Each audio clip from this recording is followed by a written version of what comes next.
ಆದ್ರೆ ಅನಿವಾರ್ಯವಾಗಿ ರಾಹುಲ್ ಗಾಂಧಿ ಅವರು ಒತ್ತಾಯ ಮಾಡ್ತಾ ಇದ್ರು ಕಳೆದ 2 ವರ್ಷಗಳಿಂದ ಬಹಳ ಸೀರಿಯಸ್ ಆಗಿ ಒತ್ತಾಯ ಮಾಡ್ತಾರೆ. ಮತ್ತೆ ಮ್ಯಾನಿಫೆಸ್ಟೋನಲ್ಲೂ ಕೂಡ ಸೇರಿಸಲಿಕ್ಕೆ ಅವರೇ ಕಾರಣಕರ್ತರು. ಮತ್ತೆ ನಾವು ಪತ್ರನೂ ಬರೆದಿದ್ದವು.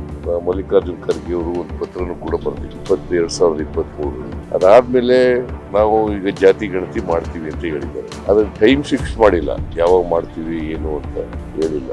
ಇದರಲ್ಲಿ ಜನಗಣತಿನಲ್ಲೇ ಜಾತಿ ಗಣತಿ ಮಾಡ್ತೀವಿ ಅಂತ ಹೇಳ್ತಾರೆ. ನಾವು ಏನು ಹೇಳೋದು ಅಂದ್ರೆ ಒಂದು ಸೋಷಿಯೋ ಎಕನಾಮಿಕ್ ಎಜುಕೇಶನಲ್ ಸರ್ವೆ ಆಗ್ಬೇಕು.